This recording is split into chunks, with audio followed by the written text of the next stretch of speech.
ऐसे ही petrol diesel की बात आई। आज स्थिति ये है पेट्रोल डीजल पे आज 100 रुपए में से धर्मेंद्र जी बोल रहे हैं, आज 100 रुपए में से 63 रुपए सरकार की जेब में जाता है अगर कोई पेट्रोल भरवाने जाए।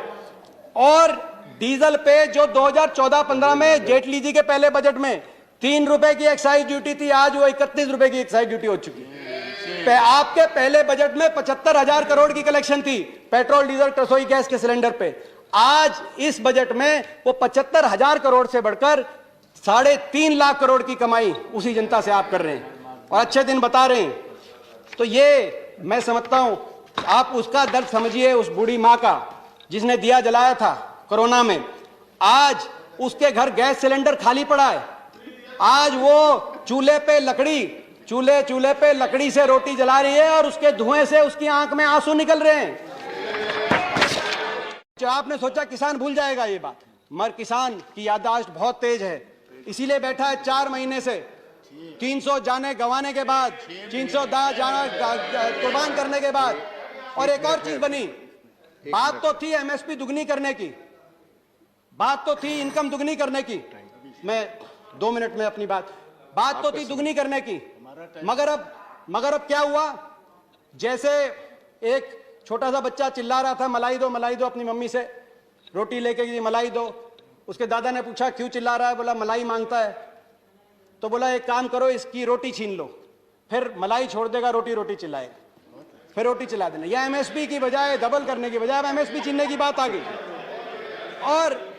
और मैं एक बात कहना चाहता हूं सदन के माध्यम से अपनी बात को कंक्लूजन की तरफ लेके जाने के लिए, ये किसान 26 तारीख को 4 महीने हो जाएंगे, 4 महीने से बैठे, 300 से ज्यादा जानों की कुर्बानियां हो गई। मैं सरकार से आग्रह करना चाहता हूं, उपसभापति महोदय, मैं 2 मिनट में अपनी बात, 1 मिनट में अपनी बात, मैं आग्रह करना चाहता हूं कि सरकार इन किसानों की सुने, संवेदनशीलता दिखाए, सदन से कम सहानुभूति का एक वाक्य, संवेदना का एक शब्द, 300 लोगों ने जान कुर्बान किया। कभी किसी ने ऐसा आंदोलन देखा है? इतनी जानें कुर्बान करने के बाद भी 20-20 किलोमीटर का धरना आ जाए।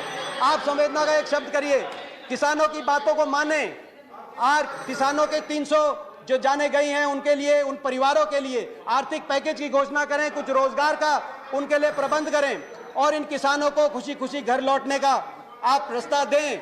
मैं हाथ जोड़ के आपसे प्रार्थना करना चाहता हूं, देश की सरकार, देश की सदन, किसानों की ये खिल्ली ना उड़ाओ, ये किसानों की खिल्ली उड़ाना आपको बहुत महंगी पड़ेगी। आज मैं कहना चाहता हूं, ये चेहरे देख रहा हूं मैं जिस तरह से आप धन्यवाद किसान को खुशी धन्यवाद लौटने का आप मौका दें, धन्यवाद, ताकि हम भी घर वापस खुशी लौट सके सदन से, और ये अर्थव्यवस्था को भी इस वित्त विधेयक में बदलाव करके दोबारा से पटरी पे लौटाने का रास्ता प्रशस्त करें। आपका धन्यवाद।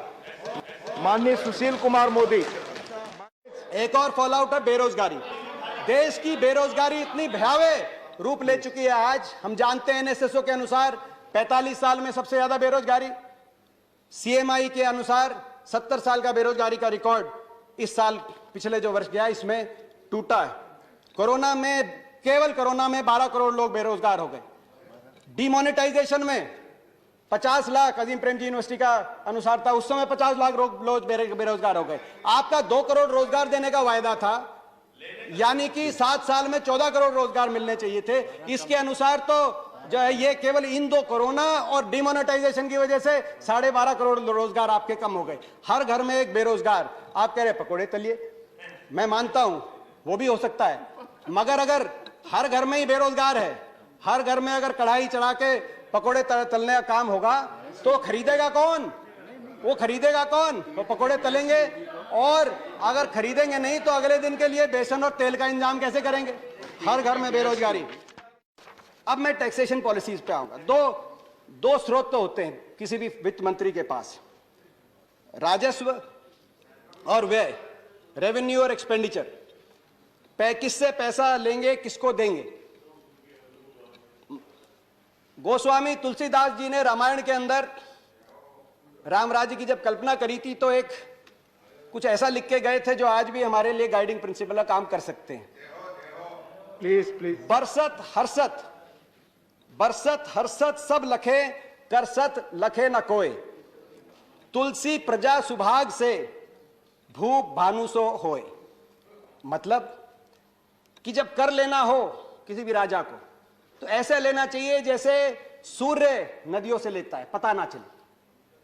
और जब देना हो अपनी प्रजा को तो ऐसे बरसे कि सृष्टि हर्षोल्लास में समा जाए। मगर आपकी नीतियां इसके विपरीत हैं। जब लेना होता है तो ऐसे लेते हैं कि जेब पे ऐसी भारी चोट पड़ती है कि विश्व कीर्तिमान बन जाते हैं, जैसे आज डीजल, पेट्रोल, कुकिंग गैस के ऊपर, रसोई गैस के सिलेंडर के ऊपर दुनिया में सबसे ज्यादा कर आप ले रहे हैं। और जब देना होता है, जब देना होता है तो ऐसा देते हैं प्लीज कि जैसे आपने कोरोना में 20 लाख करोड़ का पैकेज दिया कि आज तक उस पैकेज का क्या हुआ, किस घर में कितना पहुंचा, ये कोई जवाब नहीं, वो अदृश्य हो जाता है। आप बिल्कुल विपरीत दिशा में चल रहे हैं।